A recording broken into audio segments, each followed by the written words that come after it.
समाजशास्त्रको परिभाषा। Definition of sociology. मानव एक सामाजिक प्राणी हो।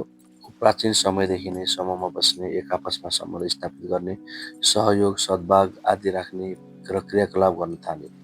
यसरी मानवले आफ्ना आवश्यकताहरू परिपूर्ति गर्ने क्रममा विभिन्न किसिमका सामाजिक सम्बन्धको विकास गरी सामाजिक संरचनाको निर्माणमा लाग्यो। मानवले बनाएको सामाजिक सम्बन्धको जालो नै समाज हो। समाजमा हुने सामाजिक अन्तर्सम्बन्ध, सामाजिक अन्तर्क्रिया, सामाजिक सहयोग, समाजमा देखा पर्ने विभिन्न प्रतियोगिता, सङ्घर्ष आदिका सम्बन्धहरू गहन रूपले अध्ययन गर्ने शास्त्रलाई समाजशास्त्र भनिन्छ। अन्य सामाजिक शास्त्रहरूले समाजका बारेमा आफ्ना आफ्नै दृष्टिकोण अध्ययन गर्दछ।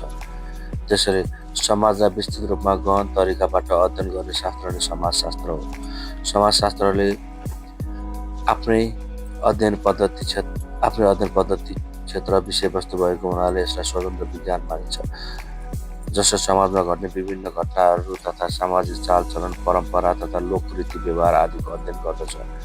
समाजशास्त्र भनेको समाजको अध्ययन गर्ने शास्त्र हो, जसले सामाजिक जीवन, व्यवहार, समस्या, अन्तर्क्रिया, प्रक्रिया आदिको अध्ययन गर्दछ।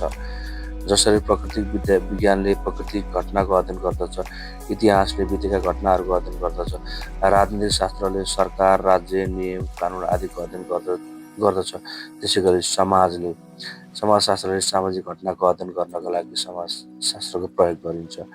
जुन शब्दको प्रयोग सर्वप्रथम 1838 मा फ्रान्सका दार्शनिक बगनत कोमेटले गरेका हुन्।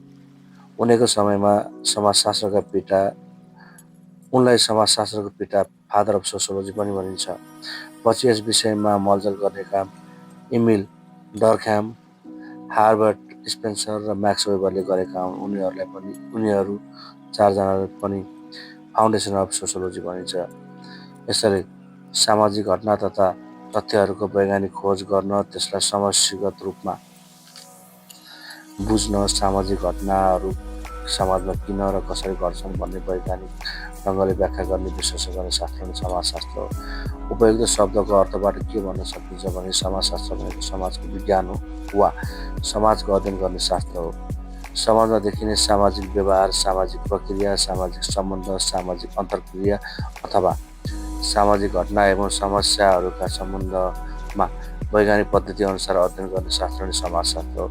अर्को शब्दमा भन्ने हो भने समाज एवं सामाजिक जीवनसँग सम्बन्धित विविध घटना एवं समस्याहरूलाई सम्बन्धमा गहन रूपमा अध्ययन गर्ने शास्त्र नै समाजशास्त्र हो।